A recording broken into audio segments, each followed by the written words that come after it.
आपको बताने जा रहे हैं, मेरठ में सीएम योगी वीडियो कॉन्फ्रेंसिंग से समीक्षा करेंगे, जिसकी जानकारी इस वक्त मिल रही है। अधूरे प्रोजेक्ट, परेशान जनता पर सवाल भी करेंगे। समीक्षा बैठक की जाएगी, अधूरे जो प्रोजेक्ट हैं उस पर समीक्षा की जाएगी कि आखिर क्यों वो प्रोजेक्ट अधूरे रह गए, क्योंकि 600 करोड़ सरकारी जमीन मामले पर भी सवाल होगा योगी आदित्यनाथ का, और कोरोना को लेकर भी सवाल किया जाएगा, क्योंकि वीडियो कॉन्फ्रेंसिंग के माध्यम से समीक्षा होने जा रही है। अधूरे प्रोजेक्ट और परेशान जनता पर करेंगे सवाल, जिस तरीके से जानकारी मिल रही है, क्योंकि अगर योगी आदित्यनाथ की बात करें तो प्रोजेक्टों को लागू तो कर दिया गया, पर क्या जनता को उसका लाभ मिल पा रहा है? और आज इसी को लेकर चर्चा की जाएगी वीडियो कॉन्फ्रेंसिंग में। जो समीक्षा की जा रही है, कहीं ना कहीं ये उन्हीं बातों को दर्शाता है जो सवाल किए जाएंगे योगी आदित्यनाथ की तरफ से। इसकी जानकारी हम आपको दे रहे हैं, क्योंकि हम बता रहे हैं कि 600 करोड़ सरकारी जमीन मामले पर भी सवाल होगा, जिस तरीके से मामला उठा था। और बात अगर कोरोना की करें तो कोरोना से हुई मौत जो हुई है उसको लेकर भी अधिकारियों से सवाल होगा, अफसरों से सवाल होगा कि आखिर इस पर किस तरीके से कंट्रोल किया जा सके, और जो खामियां हुई हैं आखिर वो क्यों हुई हैं। ये समीक्षा एक तरीके से की जाएगी योगी आदित्यनाथ से। गौरव पांडे हमारे साथ जुड़ रहे हैं, तमाम जानकारी वो आप तक पहुंचाएंगे। गौरव, जानकारी दीजिएगा, क्योंकि कहीं ना कहीं देर से ही सही योगी सरकार जागी जरूर है और आज समीक्षा करने जा रही है उन तमाम सवालों पर, क्योंकि अगर हम बात करें जिस 600 करोड़ का हम जिक्र कर रहे हैं, मामला उठा था, कोरोना का जिक्र करें कि तरीके से मौतें हो रही हैं, खामियां जो निकल कर आ रही हैं, खैर याद तो वो आई योगी आदित्यनाथ को, और अब क्या कुछ रहने वाला होगा जब इसकी समीक्षा की जाएगी? क्या वाकई खामियों को दूर किया जा सकेगा क्या, या फिर मीडिया के सामने ये दिखावी बातें ही होंगी?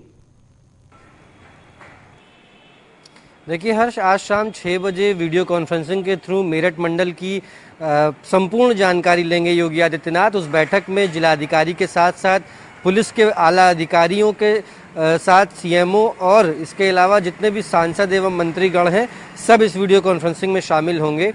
ये वीडियो कॉन्फ्रेंसिंग सिर्फ इसलिए की जा रही है कि आखिरकार मेरठ मंडल में जो अधूरे कार्य रह गए हैं या जिन कार्य योजनाओं के लिए सरकार की तरफ से पैसा पास हो चुका है, उन कार्यों में क्या हुआ, बेडों की संख्या बढ़ाने के लिए योगी आदित्यनाथ ने कहा था उसका क्या हुआ, और आखिरकार जो विकास कार्य योगी आदित्यनाथ की सरकार की तरफ से दिए गए हैं वो कार्य कहाँ तक पहुँचे। 600 करोड़ की ज़मीन के मामले में भी बातचीत करेंगे योगी आदित्यनाथ, ये सूचना आ रही है।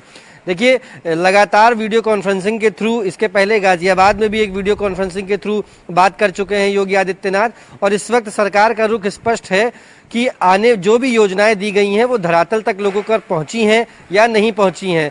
लेकिन इसमें एक चीज़ ऐड कर दूं कि अगर ये संवाद जनता के किसी प्रतिनिधि, हालांकि जनता प्रतिनिधि सांसद और विधायकगण होंगे, लेकिन अगर डायरेक्ट जनता से जुड़कर पूछा जाए या अधिकारियों को एक सर्वे काम में लगाया जाए तो ये वीडियो कॉन्फ्रेंसिंग शायद सफल भी हो जाए।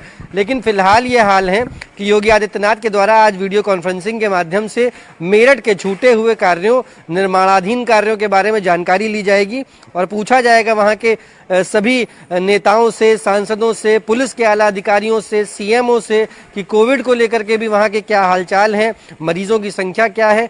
इस तरीके की तमाम चर्चाएं आज होंगी।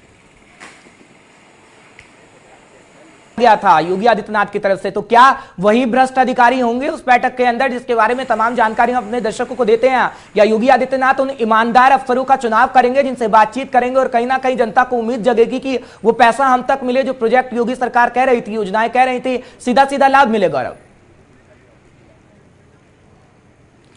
देखिए हर साफ तौर पे एसआईटी की बात करिए अगर आप, या किसी जांच एजेंसी की बात करिए, तो तमाम ऐसे अधिकारी निकल कर आए हैं पिछले इन दिनों जो खुद किसी न किसी मामले में शामिल रहे हैं। और फिलहाल ओपी सिंह जो पूर्व डीजी रहे हैं उनकी भी बात करें, वो भी किसी पुराने मामले में शामिल रहे हैं, एक मामला निकल कर आया है उनके खिलाफ।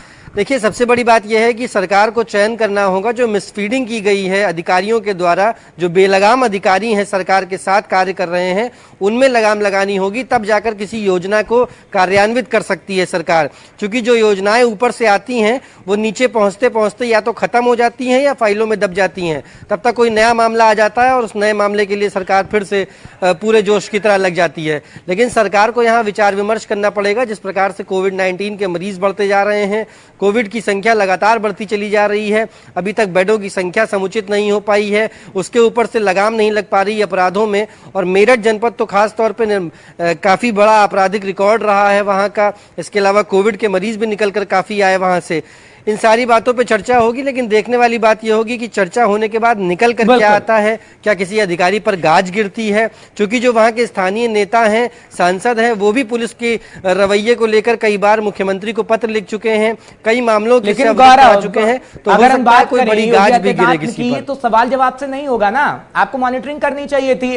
अब आपने प्रोजेक्ट तो लागू कर दिए, लेकिन आपने क्या पता करने की कोशिश की कि उस प्रोजेक्ट पर काम सही से हो रहा है या नहीं हो रहा। आप 1 महीने में, 2 महीने में, 3 महीने में सिर्फ सवाल जवाब कर लेते हैं अधिकारियों के साथ कि हाँ जी बताइए उस प्रोजेक्ट का हुआ क्या आप मॉनिटरिंग कर रहे हैं, क्या अस्पतालों में जिस तरीके से आपने निरीक्षण किया था उसके बाद आपने पता करने की कोशिश की, क्या मॉनिटरिंग के लिए किसी अधिकारी को जिम्मेदारी सौंपी गई कि आखिर वहां पर क्या व्यवस्थाएं हैं। आपने सैनिटाइजर की मशीनें तो लगा दी, लेकिन वो किस तरीके से चल रही है, क्या आपने उसकी मॉनिटरिंग की। अगर शायद तमाम ये बातें की जाती, तमाम मॉनिटरिंग ऐसे की जाती है अलग अलग जगहों पर, तो ये नौबत नहीं आती कि आप सवाल जवाब करते उन अधिकारियों से जो कहीं ना कहीं संलिप्त हैं भ्रष्टाचार के अंदर। जाहिर तौर पे हर देखिए, सरकार ने योजना बना दी, नियम बना दिए, कानून बना दिए, लेकिन उनका पालन कराने के लिए मॉनिटरिंग सही से नहीं की। सरकार तो कहती है कि टीम 11 के जो आईएएस अधिकारी हैं वो सभी हमें 2-2 घंटे पे जानकारी देते हैं, तमाम शहरों में नोडल अधिकारी बना के रखे हैं, लेकिन इन नोडल अधिकारियों की रिपोर्ट अभी तक मुख्यमंत्री के पास सही नहीं पहुंची। अधिकारियों के द्वारा मिसफीडिंग की जाती है। अगर मिसफीडिंग ना की जाती तो थाने का एक एसएचओ बिकरू जैसा बड़ा कांड ना करा देता। मेरठ में तमाम ऐसे कांड हुए हैं, आगरा में तमाम ऐसे कांड हुए हैं। तो आप अंदाजा लगा सकते हैं कि किस तरीके से सरकार निरंकुश और बेलगाम अधिकारियों के द्वारा सरकार चलाने का प्रयास कर रही है। सवालों का जवाब देने से वो बच रही है। खैर, मीटिंग चल रही है, बैठकों का दौर जारी है और तबादले का दौर भी जारी है, लेकिन बचाव अपना किया जा रहा है बीजेपी की तरफ से, योगी सरकार की तरफ।